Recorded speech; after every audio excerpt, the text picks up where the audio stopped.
Yeah, so as mentioned today, I will talk about our experience of rewriting our app completely in Flutter and the lessons that we learned along the way. First of all, maybe a few words about myself. So I'm Eduard Siewert. I'm a software architect, and I joined Sennheiser in 2017. Sennheiser, for those who don't know the company, develops and produces audio products, so headphones, microphones, soundbars. And I've been using Flutter since 2020. And just to avoid some confusion, because you will see Sennheiser throughout the presentation, but you see also Sonova there on the top of my presentation. So the Sennheiser consumer business was acquired by Sonova in 2022. So that's why you also see Sonova here. And Sonova is actually a Swiss company which is a global leader in the hearing care industry. So yeah, let's go back roughly 2 years ago and look at the situation that we had at that time. This was our Sennheiser Smart Control app. It's the main application for our customers to control their headphones and their soundbars. And it was actually already developed with a cross-platform framework called NativeScript. Maybe some of you have heard of it. It's by far not as popular as Flutter or React Native nowadays. And that also means that the community is way smaller, and therefore also the availability of third-party packages, for example, is much lower. That led us to the situation that a lot of the things that we wanted to implement, we had to develop it from scratch. Also, the performance of the framework and the app was not as we would like it to be. Probably one of the biggest pain points was also the lack of support for automated tests. So writing unit tests or integration tests and run them automatically was really cumbersome. I think it might be different today, but at least at that time it was the case. So we were really not happy with the situation. Our customers were also not happy. That was reflected in the ratings of the app. So eventually we came to the decision that we want to rewrite this app completely in Flutter. But just to give you some context and background information about the task that we had in front of us now, just some numbers about the app. So we have around 650,000 monthly active users. And I think the last time I checked, we had around 1.5 million active installations on Android, and I would assume roughly the same on iOS. So you can see it's not quite a niche product, but rather an application with a quite large user base all around the world. And the app supported at this time around 28 different products. Each product would have a unique feature set, but features could also be shared between products, so products could have the same features or features that are similar with a slight variation. We had different interfaces to connect to our headphones, so Bluetooth being the main interface for the communication, but we also use Wi-Fi, for example, and as you know, this requires some access of native APIs. And we had actually a couple of features that required this, like we used the geolocation, we used geofencing, push notifications. We had one of the main features is also the firmware update over the air. So we have our own backend solution and CDN to deliver firmware updates to the products via the app. So all in all, you can say it's rather a complex app, I would say. So if you look at the timeline, you can also see that it took us almost 2 years from the very beginning, where we kicked off the project, until the release of the app. So we started the project in April 2023 with a small core team of 4 developers working on the first POC. And in the meantime, we also started training our internal team on Flutter. By September last year, we released our first fully functional beta version of the app, or a feature-complete beta version.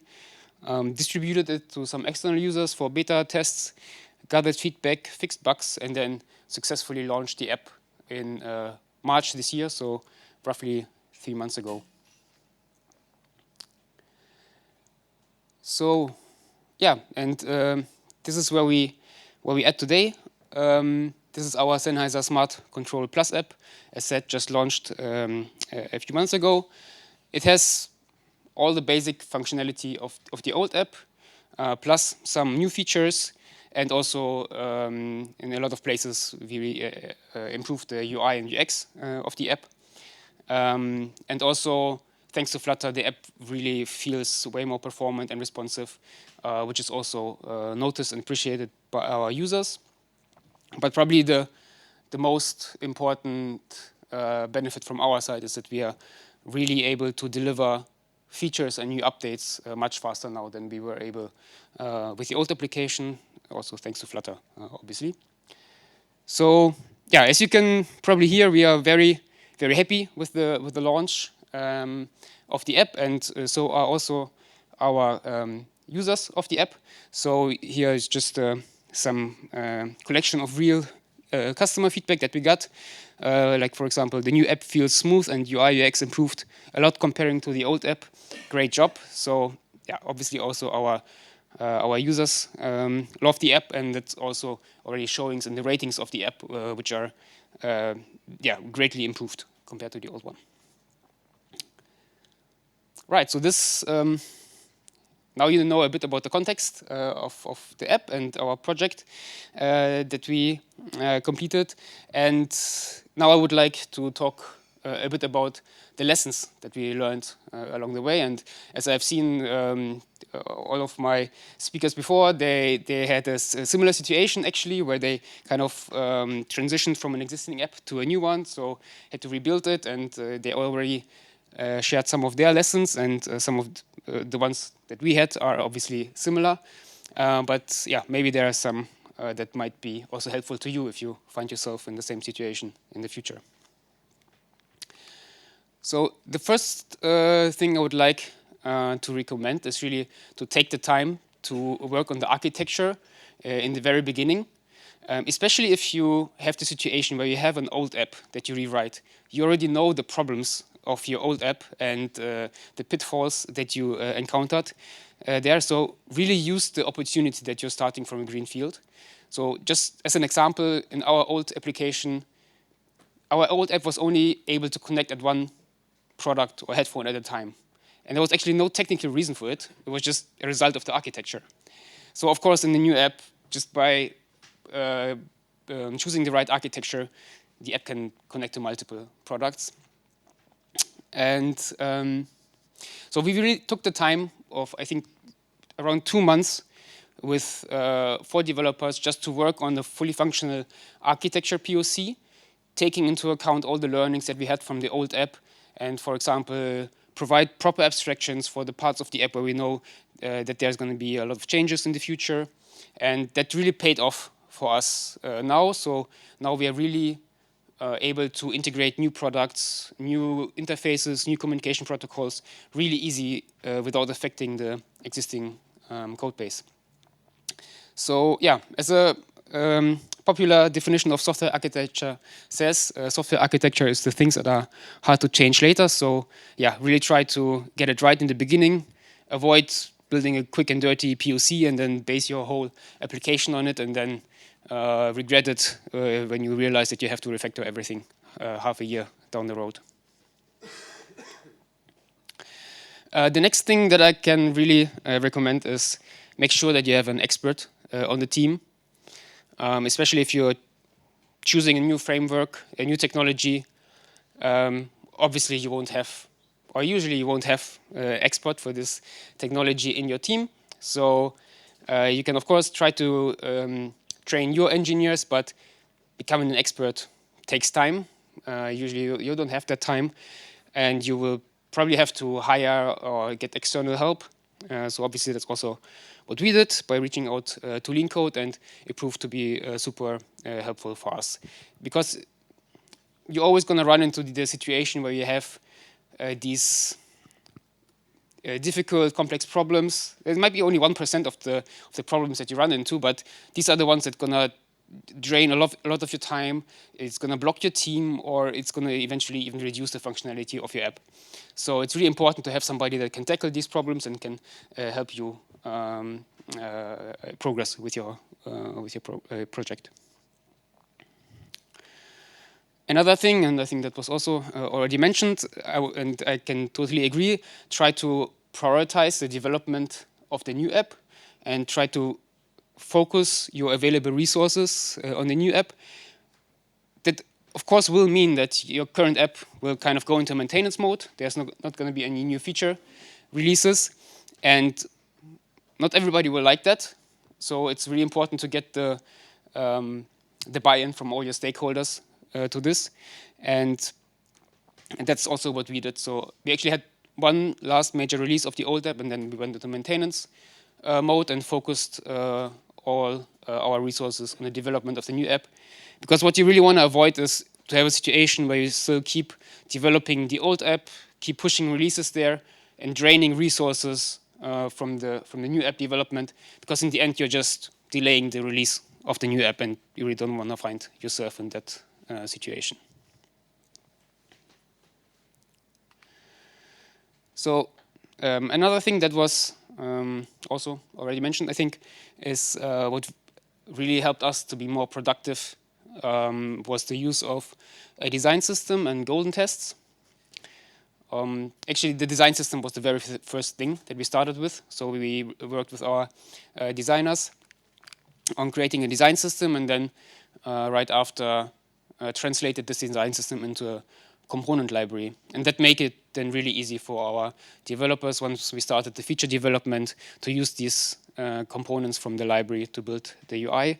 And obviously, golden tests, they don't not only help you to avoid regressions of UI bugs, but it also makes code reviews way more efficient, because as a code reviewer, you don't have to run the app on a device or simulator, but you can just see the UI as a screenshot in the pull request. Then the next thing I can really advise is try to not cut down on features. Maybe in favor of just pulling in the release and releasing the new app earlier, which maybe might sound appealing, but at least in our case, we have really made it clear that we don't want to cut down on features. We want to release the new application with at least the same feature set than the old one. So actually, we have delivered some additional features, which is was also very much appreciated by our users.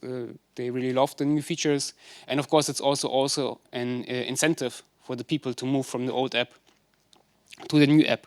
And maybe just to give you a bad example, I'm sure many of you have heard of the new Sonos app, which was released some time ago, and it had it was replacing the old app with a much smaller feature set, and it was very clear that it was released prematurely, and eventually the CEO had even to step down following this disastrous app release. So yeah, you don't want to find yourself in this situation. So yeah, try to not cut down on features.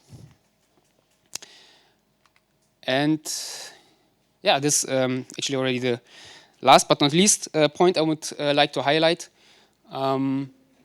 What worked really well for us is to roll out the app in stages and gather user feedback. So we are in the lucky situation that we have a very active community on Reddit.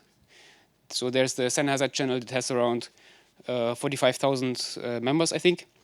And so what we did on the release is we didn't have any marketing campaign, or we even also didn't have any guidance in the old app that would lead people to the new app. But all we did was just announcement in this Reddit channel. And then we were very closely watching the discussions there, trying to get the early feedback from the users, what they might not like, maybe bugs that they find. And we used this feedback to release hotfix release 101 a couple of weeks after the initial release.